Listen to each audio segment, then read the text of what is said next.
This is a Switch, and they managed to completely rip off the Joy-Con rail. You can see that the frame, basically where the screws go into, has been completely ripped out. And so as a result, we need to replace the frame and the Joy-Con rail. So in order to replace the frame with a new one, we need to basically take everything off the frame, including the LCD and whatnot. So it's a big job. Let's get it done.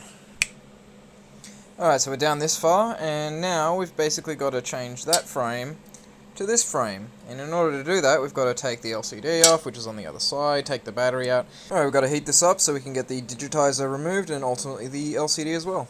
We did get the LCD removed with no damage, and same with the Digi, so we can now proceed to do the rest. In addition to transferring the speakers, which you probably saw me already do, I've had to transfer these Wi-Fi antennas and whatnot, so we've got one on the front under the LCD, or under the frame, and we've got another one here, so I've had to route that. Now we can keep going. So that's the frame, well, the outside plastic frame on the new frame, I should say, with all the small bits.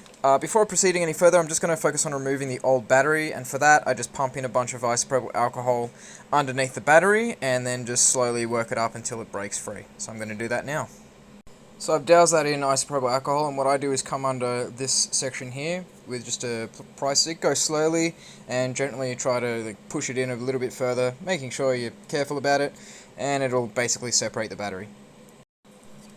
Pretty much just like that. No damage, no problems, battery's not bent to shit, so it's all good. So before moving on, I like to just inspect the old frame, make sure we got everything off it, which it looks like we have. And you can get a good idea of the damage now. You can see that's been completely ripped off, that's been completely ripped off, and every other screw standoff post has been basically stripped to shit. So yeah, well, that's trash. Alright, so I've just fitted the LCD back into the frame here. I've got some nitrile gloves on because you don't want to get fingerprints all over this. It's a nightmare to clean. You can see that the adhesive is in pretty good condition. It hasn't like really shifted. Just need to align it a bit at the bottom there. Generally, if it's in good condition like this, you can go ahead and reuse it. If you don't have the adhesive, like you ripped it off and it's crumbled up in a ball or whatever, you could use some Tessa tape or like the 300 LSE, the 3M tape stuff. Or you could actually use some B7000 if you're careful. Just make sure that you don't add too much, because otherwise you'll get B7000 running in on the glass and stuff, and that'll be a nightmare. So I'm basically going to reattach this to here. I'm going to use this little dust blower as well to make sure that there's no dust particles underneath the the touch layer here, and we'll see how we go. So we did get this fitted. Now the cracks in the screen are not actually the screen itself, it's just the tempered glass screen protector that the customer has on here. And it was already fractured, so of course when you try to remove the Digi, it's just going to crack it more. So I'm going to offer them a film screen protector because these seem to hold up better with the kids.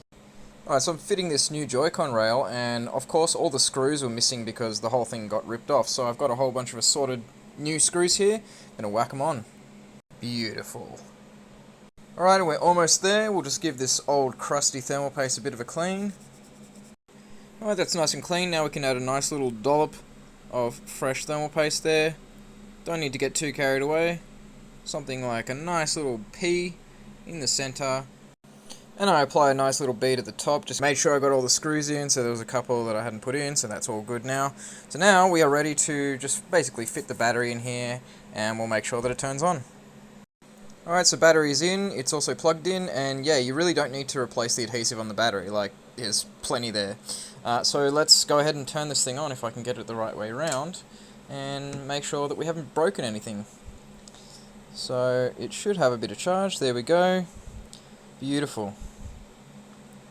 No damage to the LCD, we'll just make sure that our touchscreen is working, and it is. So that's great. So I'm going to put it back the rest of the way together, if that made any sense, and test the Joy-Cons. Alright, so this is back together, and Joy-Cons are being recognized, as you can see. No problems there.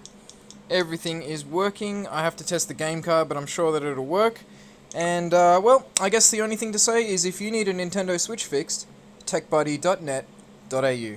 Peace.